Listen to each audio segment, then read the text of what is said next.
तुमने ऐसी खूबसूरत पिक्चर्स तो बहुत देखी होगी जहां पे कि सनरेज का जो पाथ है ना ये हमें दिखने लग जाता है, ये विजिबल हो जाता है। लेकिन यार ऐसा होता क्यों है? आओ इसी को समझते हैं एक एक्सपेरिमेंट की मदद से। तो मेरे पास यहाँ पे 2 ग्लास पानी के हैं और इनके थ्रू मैं एक रेड कलर की लेजर लाइट को शाइन करवाने वाला हूँ। देखो, पहले ग्लास में मैंने थोड़ा सा चीनी मिला रखा है, शुगर, और दूसरे ग्लास में मैंने कुछ भी नहीं मिलाया है। तो अभी हमें लेजर लाइट की पाथ ये बिल्कुल नहीं दिख रही है, ये विजिबल नहीं है। अब मैं दूसरे ग्लास में थोड़ा सा मिल्क ऐड करने वाला हूँ, दूध को। तो जैसे ही मैं इसे मिलाऊंगा ना, तो तुम्हें दिख रहा होगा कि ये लेजर लाइट की पाथ ये हमें दिखने लग जा रही है, ये विजिबल हो जा रही है। तो अब सवाल ये उठता है कि ऐसा क्या है कि मिल्क ऐड करने के बाद हमें लेजर की लाइट की पाथ दिखने लग जा रही है और शुगर ऐड करने के बाद ये हमें नहीं दिखती है। तो आओ इसे समझते हैं।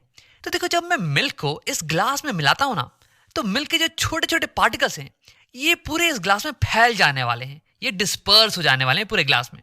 अब देखो, जब लाइट इस ग्लास पे पड़ेगी तो ये इन मिल्क पार्टिकल से टकराने वाली है और फिर रिफ्लेक्शन होने वाला है।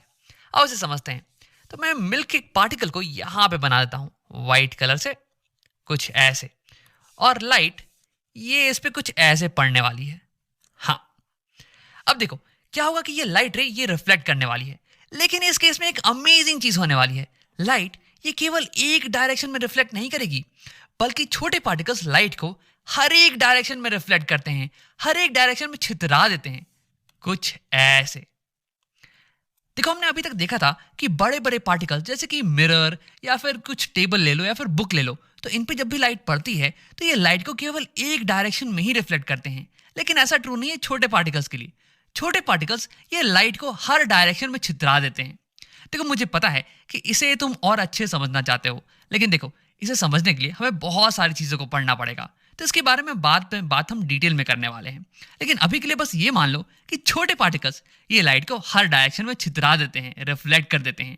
और जब यही छोटे पार्टिकल्स मिलके एक बड़ी ऑब्जेक्ट को बनाते हैं ना, तब रिफ्लेक्शन केवल एक ही डायरेक्शन में होता है। अब देखो, यहाँ पे एक नई चीज़ हो रही है। हमने ये देखा कि छोटे पार्टिकल्स लाइट को हर डायरेक्शन में छितरा देते हैं। तो इस नई चीज़ का हम एक नया नाम देते हैं। इसे हम बुलाते हैं स्कैटरिंग ऑफ लाइट। स्कैटरिंग मतलब कि छितराना। अब आओ इसी की मदद से समझते हैं कि क्यों जब लाइट को हम मिल्क से पास करते हैं तो हमें उसकी पूरी पाथ क्लियरली दिखने लग जाती है। तो देखो, मान लो कि मैं इस पार्टिकल को देख रहा हूं कहीं यहां से। यहां पे मैंने बना दिया है अपना आंख। तो क्योंकि ये पार्टिकल ये लाइट को हर एक डायरेक्शन में रिफ्लेक्ट कर रहा है ना, इसलिए कुछ ना कुछ रेस मेरी आंखों पे पड़ेंगी। चाहे मेरी आंखें कहीं पे भी हों, मुझे इससे कुछ ना कुछ लाइट आने वाली है। और क्योंकि मुझे इस पार्टिकल से लाइट आ रही है, तो यानी कि मैं इस पार्टिकल को देख पाऊंगा। अब देखो, इस पार्टिकल से मुझे रेड कलर की लाइट आ रही है, तो इसलिए मुझे ये पार्टिकल ये रेड कलर का दिखने वाला है, ग्लो करता हुआ रेड कलर का। तो ठीक वैसे ही जब ये लेजर की लाइट इन मिल्क पार्टिकल्स पे पड़ेगी, तो जो सबसे पहला वाला मिल्क पार्टिकल होगा ना, ये लाइट को स्कैटर कर देने वाला है हर डायरेक्शन में। और हम क्योंकि यहां से कहीं इस एक्सपेरिमेंट को देख रहे हैं, तो हमें ये पहला वाला पार्टिकल ये रेड कलर का ग्लो करता हुआ दिखने वाला है। अब देखो, एक और इंपॉर्टेंट बात, जब भी लाइट इस पार्टिकल पे पड़ती है ना, तो ये पार्टिकल सारी लाइट को स्कैटर नहीं करता है। इनफैक्ट ये बहुत ही कम लाइट को स्कैटर करता है। मैक्सिमम लाइट ये सामने सीधी लाइन पे चली जाती है, कुछ ऐसे। हाँ, तो सेम चीज यहां पे भी होने वाला है। मैक्सिमम लाइट ये सीधी लाइन पे आगे चली जाएगी। तो यानी कि जो नेक्स्ट वाला पार्टिकल है ना, ये इस पे पड़ेगी और फिर ये वाला पार्टिकल भी लाइट को हर जगह स्कैटर कर देने वाला है। और हमें फिर ये नेक्स्ट वाला पार्टिकल ये भी रेड कलर का शाइन करता हुआ दिखने वाला है। अब सिमिलरली जो नेक्स्ट पार्टिकल है ये भी ग्लो करेगा, फिर नेक्स्ट पार्टिकल ये भी ग्लो करेगा, और ऐसे करते करते एक स्ट्रेट लाइन पे जो भी सारे पार्टिकल्स होंगे ना, ये सब रेड कलर से ग्लो करते हुए दिखने वाले हैं। लेकिन यार, मिल्क के पार्टिकल्स तो बहुत ही छोटे होते हैं और बहुत ही पास पास भी होते हैं। ये तो हमें अपनी आंखों से नहीं दिखने वाले हैं। वो तो मैंने तुम्हें दिखाने के लिए इन्हें थोड़ा बड़ा बड़ा बना के रखा हुआ है। तो देखो, असल में क्या होगा कि तुम्हें इंडिविजुअल पार्टिकल्स नहीं दिखने वाले हैं, बल्कि तुम्हें यहाँ पे एक स्ट्रेट रेड कलर की ग्लो करती हुई लाइन दिखने वाली है। ऐसा ही कुछ तो हमें स्टार्टिंग में दिख रहा था ना, एक्सपेरिमेंट के स्टार्टिंग में एक रेड कलर की स्ट्रेट लाइन। तो देखो, जब लाइट ये मिल्क से पास करती है तो हमें उसका पाथ ये क्लियरली दिखने लग जाता है। और ऐसा इसलिए हो रहा है क्योंकि इसके पाथ पे जो भी मिल्क के पार्टिकल्स है ना, ये लाइट को स्कैटर कर रहे हैं हमारी आंखों की तरफ और ये ग्लो कर रहे हैं। तो देखो, हमने अभी तक तो ये समझ लिया कि मिल्क से जब लाइट पास करती है तो क्यों हमें लाइट का पाथ दिखता है। लेकिन जब लाइट इस शुगर सॉल्यूशन से पास कर रही हो, ये मैं इस आग को हटा देता हूं, जब लाइट इस शुगर सॉल्यूशन से पास कर रही हो, तब उसका पाथ हमें क्यों नहीं दिख रहा है यार? तो क्या शुगर सॉल्यूशन ये लाइट को स्कैटर नहीं करती है? तो नहीं, ऐसा नहीं है।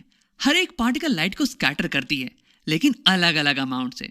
देखो, जो पार्टिकल्स बड़े होते हैं ना, वो ज़्यादा स्कैटर करते हैं लाइट को, और हमें वो लाइट ज़्यादा ब्राइट दिखती है। और जो छोटे पार्टिकल्स होते हैं, जिनकी साइज़ छोटी होती है, वो लाइट को कम स्कैटर करते हैं, और उनकी लाइट हमें थोड़ा फेंट दिखती है। तो अगर मैं तुम्हें एक रफ नंबर दूँ, तो पार्टिकल साइज़ ये अगर छोटी हो जाए 1 नैनोमीटर से, लेस देन 1 नैनोमीटर, तो उस केस में जो स्कैटर्ड लाइट होगी ना, ये बहुत ही ज़्यादा फेंट होने वाली है, और हम उसे अपनी नॉर्मल आंखों से नहीं देख पाएंगे। तो यही होता है किसी भी सॉल्यूशन के केस में, चाहे शुगर सॉल्यूशन हो या फिर सॉल्ट सॉल्यूशन। उसके जो पार्टिकल साइज होते हैं ना, ये बहुत ही ज़्यादा छोटे होते हैं, और उनसे जो स्कैटर्ड लाइट होती है ये बहुत फेंट होती है, और हम इसे नोटिस नहीं कर पाते हैं। और इसलिए यहाँ पे शुगर सॉल्यूशन से जब लाइट पास कर रही है, तो हमें इसका पाथ नहीं दिख पा रहा है। लेकिन यहाँ मिल्क के केस में, मिल्क के जो पार्टिकल्स है ना, इनकी साइज थोड़ी बड़ी होती है। मुझे एग्जैक्टली पता नहीं कितनी, रफली कुछ 70-80 नैनोमीटर मान लो। तो इसलिए इस केस में जो स्कैटर्ड लाइट है ना, ये हमें दिख जाती है। अब देखो, अगर पार्टिकल साइज कुछ ज़्यादा बड़ी हो जाए ना, तो भी दिक्कत है। अब तुम सोच रहोगे कि राम, तुमने अभी कुछ देर पहले ही कहा कि जितनी ज़्यादा बड़ी पार्टिकल की साइज होगी, उतनी ही ज़्यादा स्कैटरिंग होने वाली है, तो फिर दिक्कत कहाँ से आ गई? तो हाँ, तुम्हारी बात बिल्कुल सही है। जितनी ज़्यादा बड़ी होगी पार्टिकल की साइज, उतनी ज़्यादा स्कैटरिंग तो होने वाली है। लेकिन दिक्कत किसी और चीज़ में है। आओ उसे समझते हैं। अब देखो, अगर मैं तुम्हें एक रफ नंबर दूं, तो पार्टिकल साइज ये कुछ अगर मान लो 1000 नैनोमीटर से बड़ा हो जाए, ये बस एक रफ नंबर है, ओके, 1000 नैनोमीटर से कुछ बड़ा हो जाए तो दिक्कत आने वाली है। जैसे कि फॉर एग्जांपल डस्ट पार्टिकल्स को ले लो, इनकी साइज थोड़ी बड़ी होती है, लेकिन देखो ये फिर भी बहुत ही अच्छे से लाइट को स्कैटर कर सकते हैं। जैसे कि फॉर एग्जांपल मान लो कि तुम रात में कहीं किसी डस्टी एरिया में खड़े हो, और आसपास कोई व्हीकल है, कुछ कार है जिसकी हेडलाइट ऑन है, तो तुम उस लाइट के पाथ को क्लियरली देख पाओगे डस्ट में। और ऐसा इसलिए क्योंकि डस्ट के पार्टिकल्स लाइट को स्कैटर कर रहे होंगे। अब देखो, दिक्कत ये है ना कि डस्ट के पार्टिकल्स क्योंकि बड़े होते हैं, इसलिए ग्रेविटी के कारण बहुत ही जल्दी सेटल डाउन कर जाते हैं, और इसलिए जो स्कैटरिंग की इफेक्ट है वो जल्दी खत्म हो जाती है। अब मानो कि जैसे कि मैं एक चम्मच डस्ट पार्टिकल्स का लूँ और इस ग्लास में दूध की जगह पे मिला दूँ, तो क्या होने वाला है कि डस्ट के पार्टिकल्स बहुत ही कम समय तक के लिए पानी में मिले रहने वाले हैं, और जब तक कि ये डस्ट पार्टिकल्स इस लाइट के पाथ में रहेंगे, तब तक हमें स्कैटरिंग दिखेगी और हमें इस लाइट की पाथ क्लियरली विजिबल होगी। लेकिन तुरंत ही ग्रेविटी के कारण ये सारे डस्ट पार्टिकल्स ये नीचे की तरफ बैठ जाने वाले हैं, और यहाँ पे कोई पार्टिकल रहेगा ही नहीं लाइट के पाथ में, और हमें कोई भी स्कैटरिंग नहीं दिखने वाली है।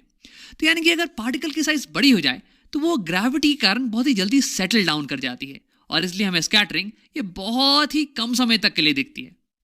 तो अगर तुम्हें स्कैटरिंग क्लियरली देखनी हो, तो बेस्ट केस ये होगा ना कि तुम ऐसे मिक्सचर को लो जिसमें कि पार्टिकल की साइज ये बड़ी हो 1 नैनोमीटर से, ताकि स्कैटरिंग तुम्हें क्लियरली दिखे, और ये छोटी हो 1000 नैनोमीटर से, ताकि पार्टिकल्स जल्दी सेटल डाउन नहीं करें ग्रेविटी में।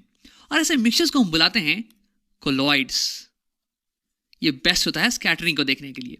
और ऐसे मिक्सचर्स जिनमें कि पार्टिकल साइज 1 नैनोमीटर से छोटी हो, इन्हें हम बुलाते हैं सॉल्यूशंस।